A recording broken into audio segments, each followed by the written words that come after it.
Assalamualaikum warahmatullahi wabarakatuh. Eh, Perkenalkan, nama saya Nabil Najwan Atalah dengan NRP 2210 2240 10155. Eh, Izinkan saya untuk mempresentasikan UAS latihan UAS cara penggunaan Smart PLS dan cara penggunaan NVivo serta interpretasi hasilnya. Oke, yang pertama-tama untuk memulai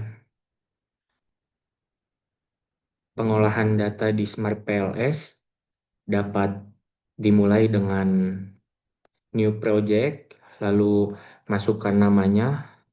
Di sini dimasukkan seminar UAS seminar MSDM misalnya, lalu create dan langsung ada di sini dan bisa langsung import file. Di sini misalkan kita pilih yang ini, yaitu data baru. Eh, Setelah ini kita hapus nomornya, lalu kita import. Apabila sudah seperti ini, kita keluar lagi, lalu masuk ke PLSM dan masukkan misalkan UAS seminar MSDM, lalu di save. Setelah itu akan seperti ini, lalu bisa kita calculate. Karena saya sudah eh, membuat datanya, maka kita bisa langsung melihat di sini, yaitu di yang sudah saya buat. Di graphical outputnya sudah keluar semua angkanya seperti ini, dan kita bisa lihat pad koefisiennya di sini. Kita langsung saja ke outer loading. Nilai outer loading menunjukkan seberapa baik indikator mengukur mengukur data-datanya atau konstruknya. Berdasarkan hasil analisis, seluruh indikator memiliki nilai outer loading di atas 0,7. Dapat disimpulkan bahwa indikator yang digunakan valid secara koefisien dan layak untuk digunakan dalam penelitian. Yang selanjutnya adalah hmm, kita langsung ke discriminant discriminant validity, dan kita akan melihat yang pertama ininya dulu. Karena berdasarkan hasil analisis, nilai cross-loading menunjukkan bahwa beberapa indikator memiliki nilai yang relatif tinggi atau di sini merah semua.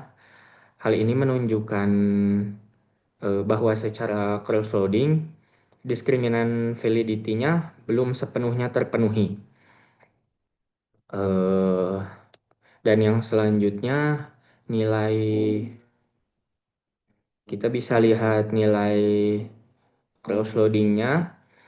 eh, Kita bisa lihat di sini mana saja eh, angka-angka atau hasil-hasil yang melebihi data yang awal. Misalkan yang fixed mindset ini 0,940 yang paling tingginya, maka data-data di sini tidak boleh lebih dari 0,90. Kalau yang growth mindset itu 0,97.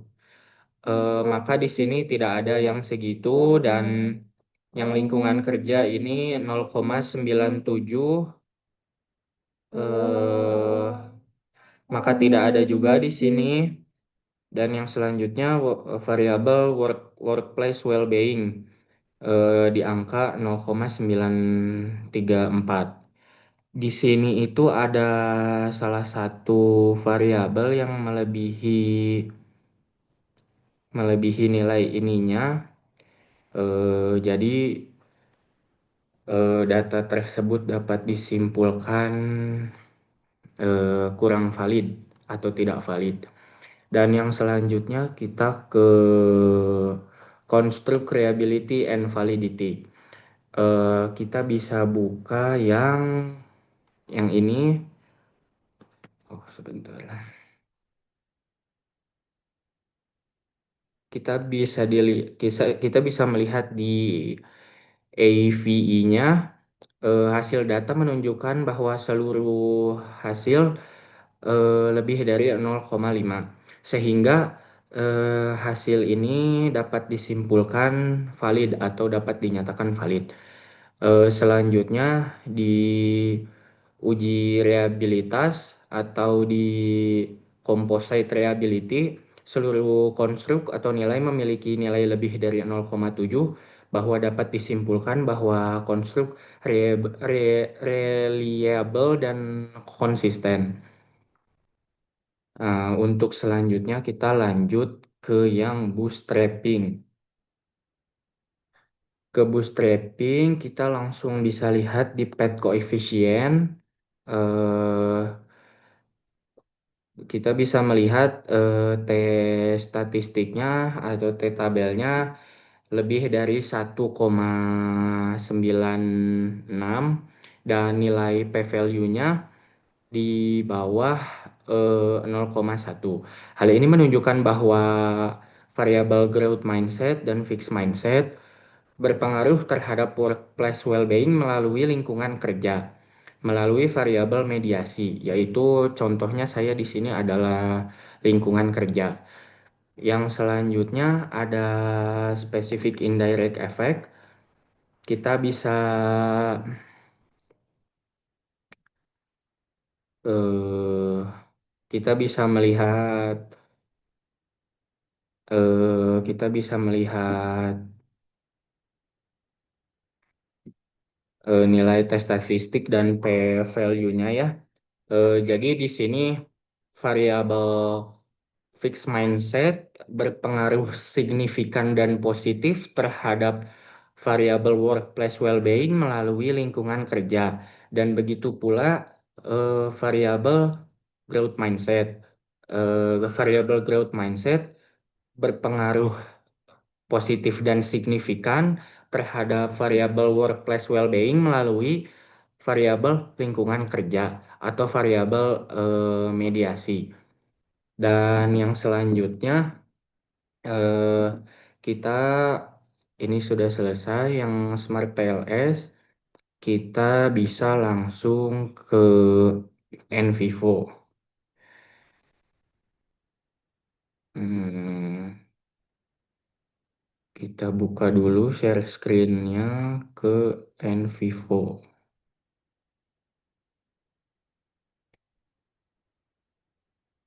Nah,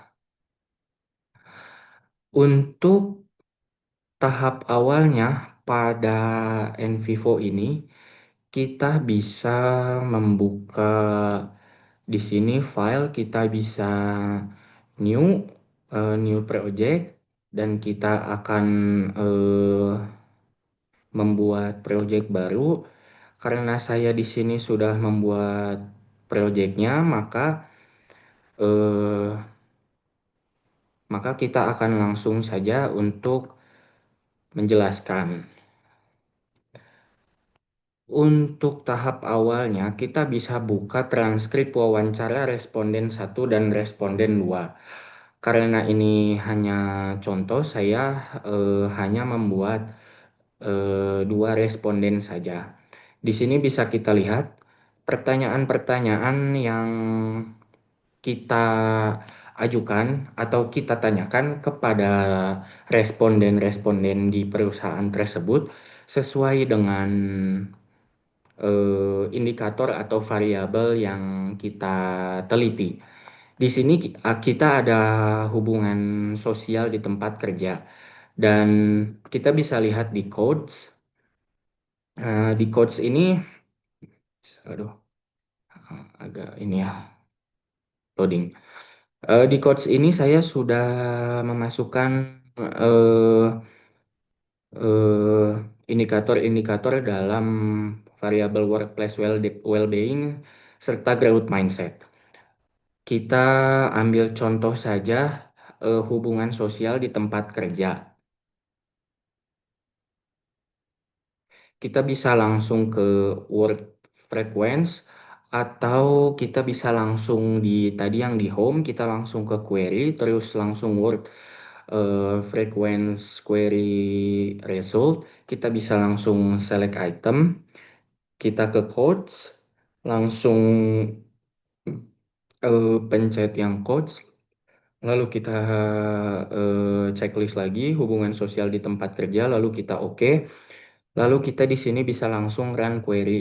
Di sini sudah ada hasilnya, tapi untuk bisa eh, dilihat lagi, kita bisa langsung run query lagi di sini.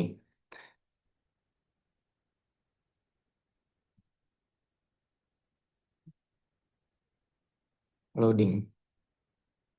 Nah, ini bisa kita lihat dari hasil yang sudah kita query.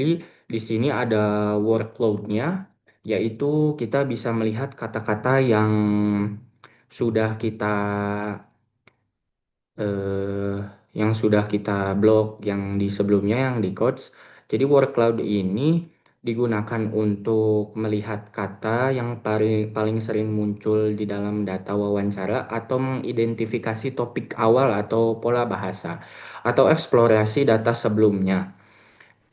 Untuk menunjukkan frekuensi kemunculan di dalam word cloud ini kita bisa lihat kata yang paling besar itu adalah kata yang paling sering muncul di dalam hasil wawancara. Karena saya di dalam wawancara tersebut hanya beberapa bagian dan mungkin tidak ada yang di kata-kata yang berulang, kata-kata pentingnya atau yang saya blok.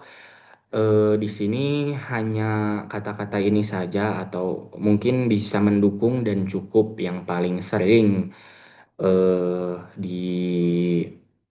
diucapkan atau dilontarkan. Yang selanjutnya kita bisa lihat tree map di dalam NVivo ini. Di sini kita dapat melihat perbandingan jumlah referensi coding atau kita bisa mengetahui node atau tema yang paling dominan. Kotak besar adalah node dengan paling banyak referensi atau kata yang paling sering diucapkan, sama seperti word cloud tadi. Eh, eh, Setelah ini kita langsung ke,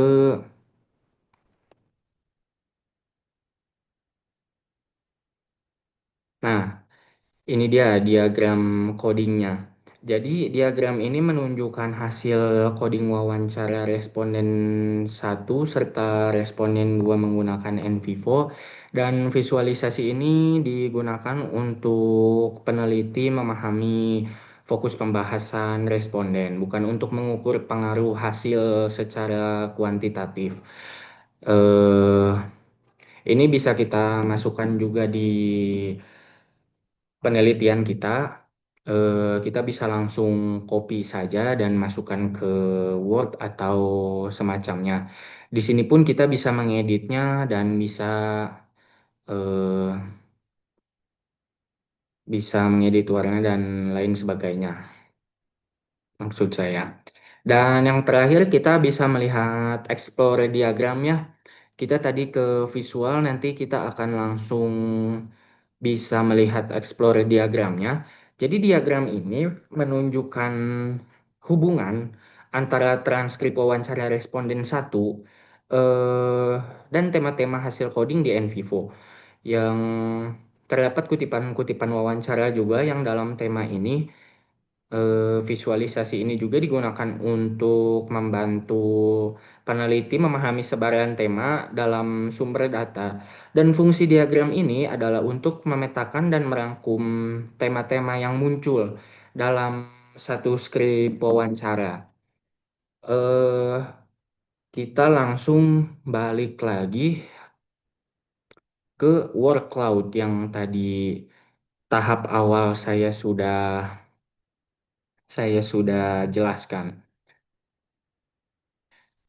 Kita pindahkan lagi share screen-nya ke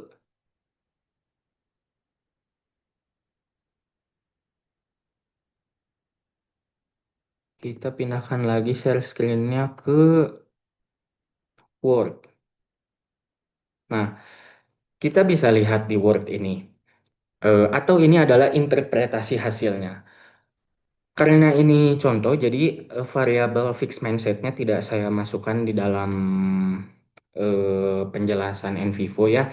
Jadi judul judul penelitian saya adalah pengaruh growth mindset dalam meningkatkan workplace well-being karyawan di PT Fumindo Pratama Raya. Mungkin bisa diganti kalau kuantitatif menjadi eksplorasi growth mindset dalam meningkatkan atau eksplorasi nilai-nilai atau yang lain sebagainya. Di sini kita bisa lihat, berdasarkan hasil wawancara, responden R1 memiliki hubungan sosial di tempat kerja sebagai hubungan yang cenderung positif dan suportif yang tercermin dari seringnya interaksi saling membantu, saling mendukung, serta adanya kedekatan antar rekan kerja. Persepsi ini, persepsi dalam hasil visualisasi data pada work cloud ini, di mana kata-kata seperti mendukung, membantu, dan nyaman dan dekat sering muncul dan secara dominan. Eh, dan ini juga bisa kita lihat dalam jawaban wawancara responden satu, yaitu responden satu berbicara secara umum hubungan hubungan saya dengan rekan kerja tergolong baik dan cukup harmonis. Dalam pekerjaan sehari-hari, kami sering bekerja sama, terutama dalam menghadapi beban kerja yang cukup padat. Interaksi yang terjalin tidak semata-mata bersifat formal ini, jadi bisa mengandung unsur kebersamaan dan temuan ini sejalan dengan jurnal Shiaburu et al. Tahun 2013 yang menyatakan bahwa dukungan rekan kerja berkontribusi signifikan terhadap kenyamanan kerja dan kepuasan individu dalam organisasi. Dan yang selanjutnya kita bisa lihat di responden 2. Responden 2 memaknai hubungan sosial di tempat kerja sebagai hubungan yang cukup baik dan cukup mendukung, meskipun belum sepenuhnya ideal. Eh, kita bisa lihat juga dalam jawaban atau hasil wawancara dari responden 2, yaitu responden 2 itu bisa dibilang dia itu menjawabnya seperti ini. Hubungan kerja menurut saya cukup baik dan cukup mendukung. Rekan kerja masih saling membantu saat dibutuhkan meskipun hubungannya bersifat profesional.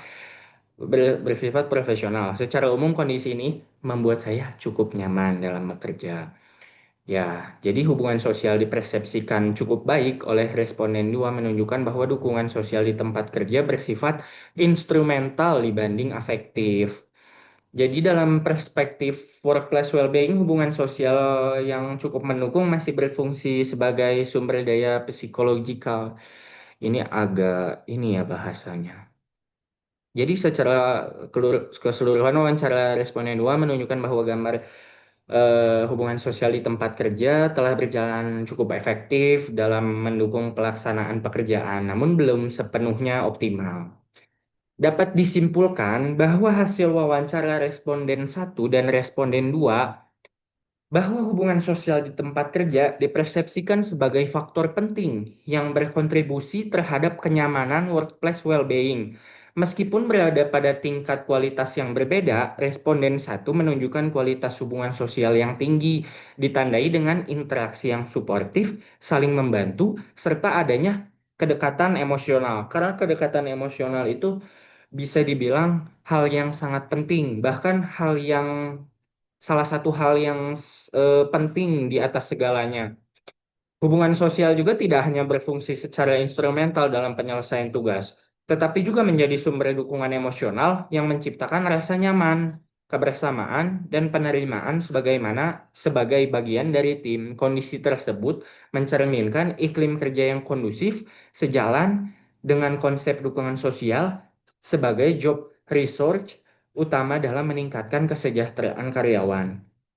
Eh, Tadi itu saya takut ada kendala ya di Envivo-nya, takut share screen-nya tidak ditunjukkan Envivo-nya. Coba kita buka lagi Envivo-nya dan kita bisa lihat lagi hasil-hasil yang sudah saya jelaskan dari awal.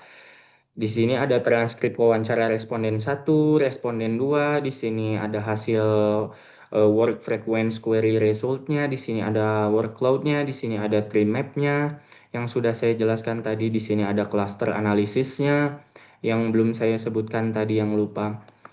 Eh, dan selanjutnya kita bisa lihat diagram apa diagram codingnya yang hasil dari transkrip wawancara responden satunya. Di sini kita bisa lihat semua. Dan yang terakhir kita bisa lihat explore diagramnya yang saling berketerkaitan antara satu dengan yang lainnya dengan transkrip wawancara responden satu. Tetapi alangkah baiknya ini dari awal itu transkrip wawancara responden satu dan responden duanya disatukan. Eh, baik, terima kasih banyak. Sekian yang bisa saya jelaskan, Nabil Najwan Atalah. Terima kasih kepada Pak Bambang dan Bu Ina telah mengajarkan kami dengan tulus, telah mengajarkan kami dengan sabar, dan terima kasih atas ilmu-ilmu yang telah disampaikan dalam pertemuan semester ini. Saya Nabil Najwan Atalah, mohon maaf bila ada salah kata atau yang lain sebagainya. Saya mohon izin untuk pamit undur diri. Wassalamualaikum warahmatullahi wabarakatuh.